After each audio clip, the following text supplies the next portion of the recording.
మారింది. అయితే ఈ ఘటనపై ప్రజలు వివిధ రాజకీయ పార్టీలు స్పందిస్తున్నాయి.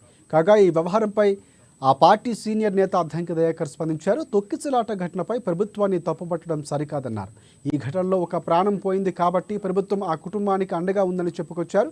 కానీ కొన్ని రాజకీయ పార్టీలు తప్పుడు వ్యాఖ్యానాలతో ఈ విషయాన్ని రాజకీయం చేసి లబ్ధి పొందాలని చూస్తున్నాయని దుయ్యబట్టారు.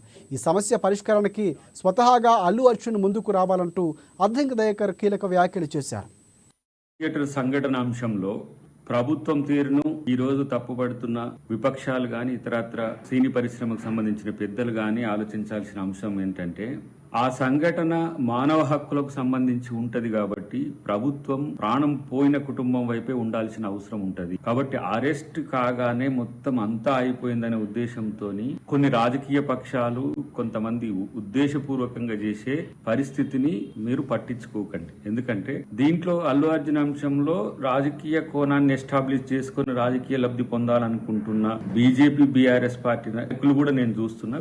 వీళ్ళు క్లారిటీ లేకపోవడం వల్ల సమస్య వచ్చి ఈ రోజు ప్రభుత్వం కేసు పెట్టి కనీసం అరెస్ట్ చేసి అంతవరకు వదిలేసి ఢిల్లీలో ఉపహార్ థియేటర్ సంఘటనలు థియేటర్ కు సంబంధించిన యాజమాన్యంతో పాటు బాధ్యతలకు ఉరిశిక్ష వేసిన సంఘటన ఈ దేశంలో ఉంది. కానీ అరెస్ట్ కే అంతలా బాధపడిపోతున్న పరిస్థితిని మీరు గమనించుకోండి. ఇది ప్రభుత్వానికి తప్పనిసరి పరిస్థితుల్లో చేసినది. కాబట్టి మీరు ముఖ్యంగా బీజేపీ బీఆర్ఎస్ నాయకులు మీరు ఎటువైపు తెలుస్తలేదు రాజకీయం కొరకు అప్పుడు అటు ఇప్పుడు ఇటు అన్నట్టు గోడ మీద పిల్లివాటం ఉంటున్న పరిస్థితి గమనించుకోండి. శ్రీతేజ్ కూడా వైద్యం చేయించుకోవడానికి తక్కువ ఖర్చేం కాదు.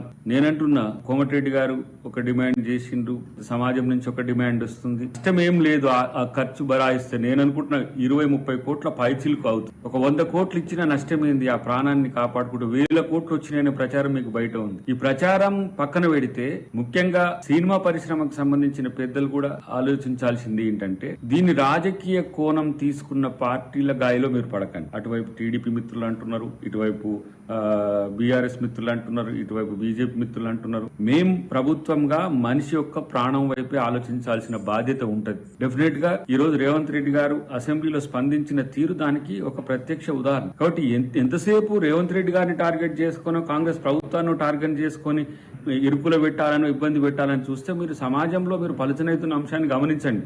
ఇప్పటికైనా నేనేమంటున్నా బీజేపీ గాని బీఆర్ఎస్ గాని ఏదో ఒక కోణం తీసుకొని ఆ కుటుంబానికి మేలు చేసే ప్రయత్నం చేయాలి తప్పితే వాళ్లను మరింత బాధకు గురి చేసే పరిస్థితి తీసుకురావాల్సిన పరిస్థితి మీకు ఉండొద్దనేది నా కోరిక. అన్నిటికంటే ముఖ్యంగా మీరు ఎటువైపు అని తేల్చుకునే దాని దగ్గర మీరు